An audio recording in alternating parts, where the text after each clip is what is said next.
ini pola pikir dungu yang seperti ini yang saya bilang. Power tends to corrupt. Jadi kalau dibilang bahwa hak orang bicara boleh, tapi kenapa hak orang bicara untuk menurunkan presiden nggak boleh? Sama-sama konstitusional tuh. Kan bicara doang itu kan. Tapi kan Anda semua kan larang tuh, jangan dong diturunkan sebelum masa jabatan. Loh kenapa? Cuma wacana juga. Nggak ada yang larang, ini manusia satu nih salah. Demokrasi mengatakan bahwa orang boleh melakukan demonstrasi. Nggak ada yang larang. Saya suka demonstrasi boleh, itu sah secara hukum. Nggak ada yang larang. Kalau dia bilang dilarang, nggak akan ada demonstrasi kemarin. Ini pola pikir dungu yang seperti ini yang saya bilang, jangan memprovokasi lagi. Situasi hari ini nggak usah diprovokasi lagi. Lu jangan begitu pola berpikirnya. Lu waktu itu soal makin provokasi. Masih bisa diutak-utik lagi, masih bisa diangkat-angkat lagi nih sama teman-teman ini untuk memperpanjang. Tapi Nasdem tetap satu suara kok. Kita tolak. Hal yang bilang itu Ade Armando bilang itu otaknya mahasiswa bodoh, bego segala macam, siapa? Cari aja di sosial media. Anda yang bisa. Cari aja sosial media. Anda itu provokator. Cari Anda aja di ada sosial bedanya sebenarnya. Kalau saya mau bicara jujur, kalau orang yang sebelah mengatakan Ade Armando itu adalah buzzer, Anda juga buzzer sebenarnya. Nggak ada bedanya. Apa tanda-tanda demokrasi? Satu, adanya oposisi. Dua, adanya pembagian kekuasaan. Tiga, adanya kebebasan berbicara. Itu ciri demokrasi. Kalau oposisi ditiadakan, maka demokrasi melemah. Kalau legislatif, yudikatif jadi mengalami eksekutifisasi, nah itu demokrasi lemah.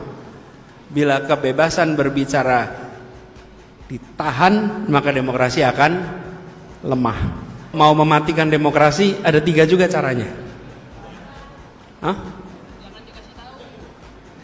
Udah dipraktekin.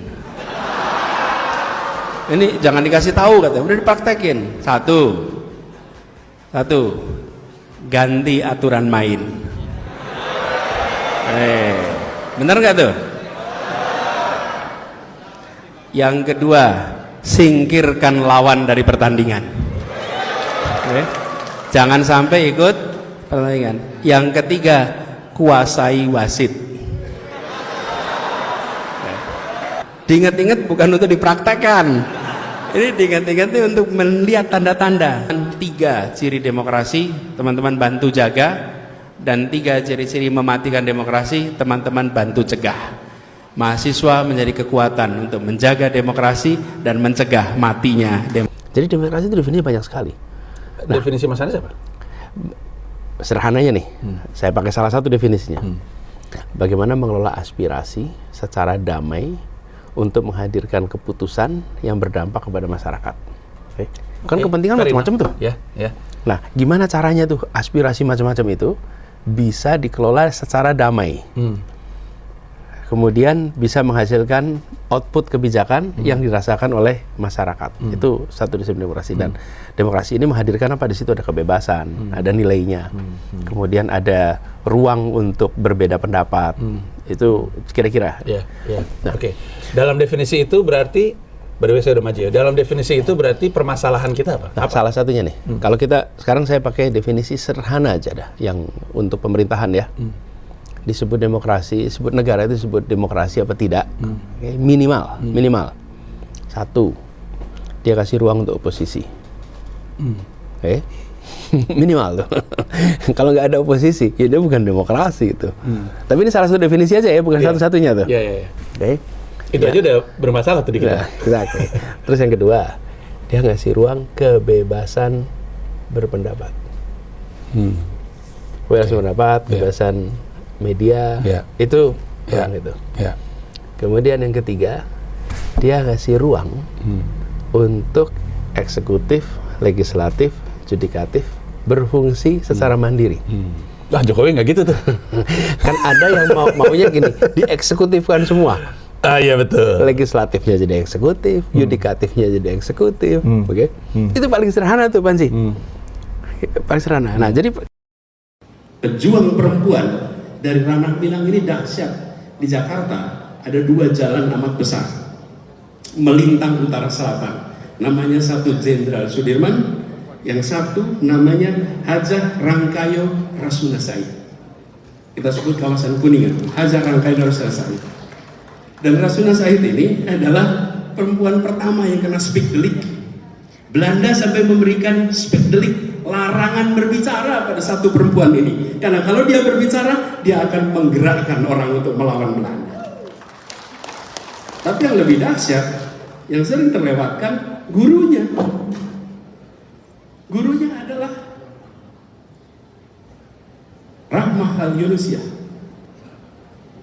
Rahmah Al-Yunusyah ini dahsyat tapi terlewatkan. Kita perhatikan muridnya, namanya Rasuna Said. Dan banyak orang di Jakarta mengira Rasuna Said itu laki-laki. Padahal Rasuna Said itu perempuan. Sekitar tahun 56-57, datang mufti dari Al-Azhar Mesir ke Indonesia. Lalu dibawa oleh Muhammad Natsir pada waktu itu ke Padang Panjang. Datang ke Diniah Putri, sebuah perguruan perempuan. Dan sampai di Diniah Putri itu, mufti dari Al-Azhar terheran-heran. Kenapa? Seluruh murid di tempat itu adalah perempuan. Seluruh murid di situ menguasai bahasa Arab, menguasai bahasa Belanda, bisa berbahasa Inggris, paham Quran yang tidak pernah terbayangkan mereka sebelumnya. Al-Azhar berdiri 970. Sampai dengan saat itu tidak ada perempuan yang sekolah di universitas itu.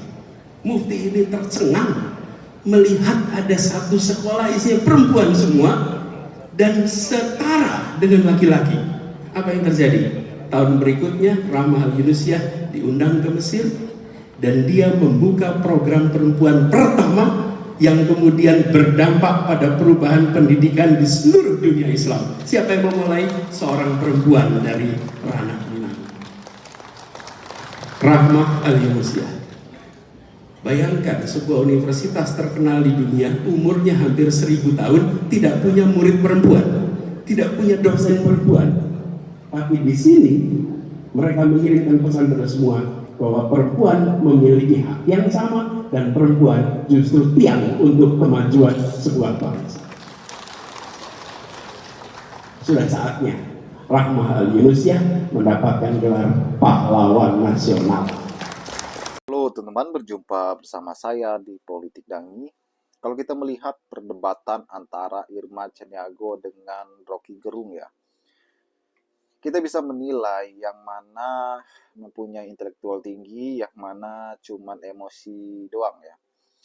Irma terlihat sekali beda kelas dengan Rocky Gerung. Ya, kalau berdebat emosinya meledak. Karena berdebat ya, ini sesuatu hal yang bisa kita nilai. Rocky Gerung berbicara teori dan fakta yang luar biasa dan tidak terpancing dengan situasi debat ya. Apalagi beliau ini adalah orang yang sangat senior. Dan kalau kita melihat bagaimana Rocky Gerung tetap tenang dan santai teman-teman ya. Di sisi lain bagaimana Anies Baswedan juga orang yang sangat luar biasa, orang yang sangat santai, santun, bahkan kalau kita melihat Anies ini tokoh publik yang benar-benar mempunyai ilmu yang sangat tinggi teman-teman. Ya kenapa itulah yang membawa beliau bisa menjadi capres hingga detik ini namanya semakin moncreng ya. Dan kalau kita melihat kalau pas debat Pilpres kemarin ya, Anies juga orang yang sangat sabar, tenang, tidak terpancing emosi, berbeda dengan 02 pada saat itu ya. Dan kalau kita melihat gebrakan Anies ini sangat luar biasa ya, tetap berada di oposisi walaupun banyak yang menyerangnya, banyak yang tidak suka dengan beliau. Namun beliau itu adalah tokoh publik yang benar-benar konsisten teman-teman ya. Walaupun tidak tergabung di pemerintahan, dia bisa menjadi bermakna ataupun berbagi ilmu ya di luar pemerintahan. Bagaimana menurut kalian?